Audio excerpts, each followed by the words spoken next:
हमनी के संस्कृति, हमनी के संस्कार सदा रहे हमनी के साथ। भारत के महान ग्रंथ और काव्य सब के संपूर्ण संकलन सब्सक्राइब करें तिलक।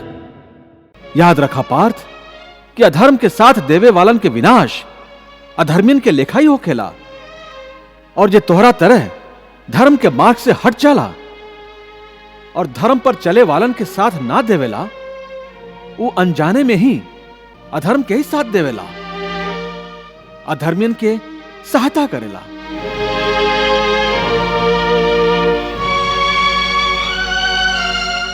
ऐसे तू हथियार डाल के धर्मराज युधिष्ठिर के ना अधर्मी दुर्योधन के साथ दे रहल बाड़ा।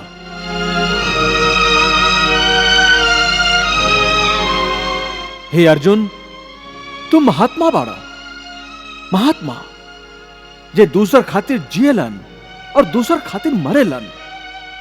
वो अपन जीवन और अपन मृत्यु दोनों ही लोक कल्याण खातिर समर्पित करेलन। ऐसे तोहके भी लोक कल्याण खातिर जीवन मृत्यु के स्तर से उठ के सोचे के और निष्काम कर्म करे के चाहिए।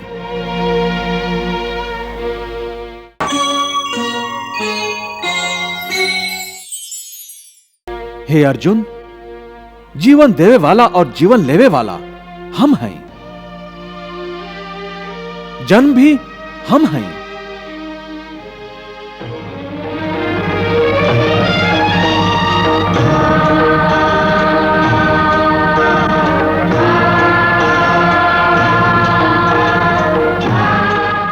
मृत्यु भी हम हैं।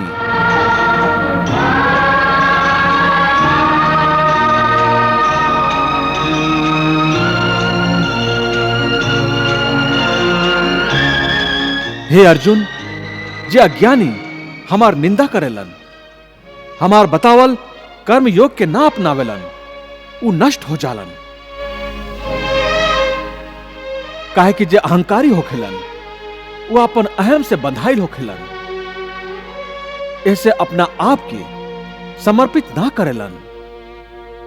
समर्पण के मतलब है अपना आप के, आपन संपूर्ण अहम के प्रभु के चरण में विलीन कर दिया।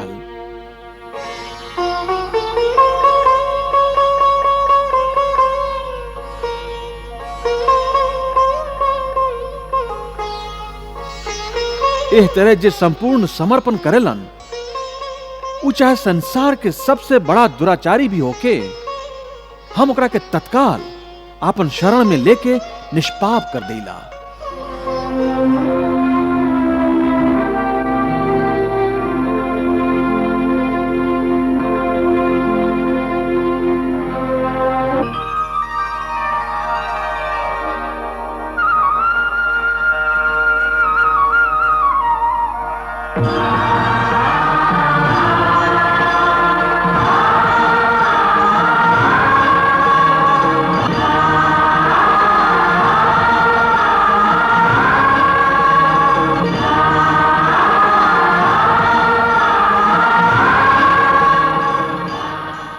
हे संजय, कृष्ण के उपदेश के अनुसार तो हम पहले ही कर्म योग के अपना चुकल हैं। वो कहलन कि क्षत्रिय के धर्म है युद्ध कईल, और यही से हम अपन धर्म के पालन करे खातिर युद्ध के आज्ञा दिले हैं।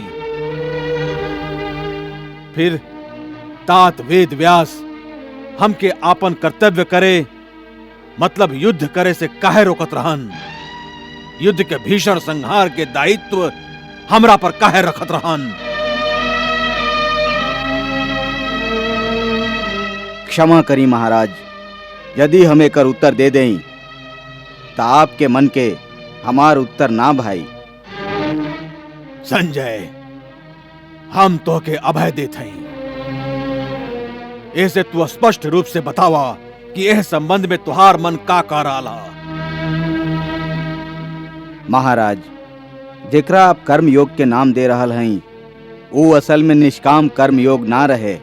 काहे कि एह कर्म के संगे आपके आसक्ति जुड़ल है। आप एह कर्म के फल आपन इच्छा के अनुसार चाहेली। आप हस्तिनापुर के राज सिंहासन चाहेली। यदि ऊ कर्म योग ना रहे त का रहे?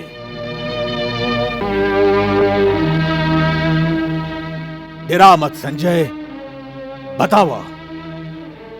ऊ एगो राजनीतिक कुटिलता रहे। हे पार्थ, जैसे सूरज के उगते ही रात के अंधार नष्ट हो जाला, वैसे ही ज्ञान के प्रकाश अज्ञान के अंधार के नष्ट कर देवेला। फिर मनुष्य परमात्मा के ओरी जाए वाला मार्ग से कबो ना भटकेला, विचलित ना होखेला। ज्ञान के साक्षात्कार भइला के कारण मनुष्य जान जाला कि एक ही कर्म पुण्य कैसे बनेला और वह कर्म पाप कैसे बन जाला।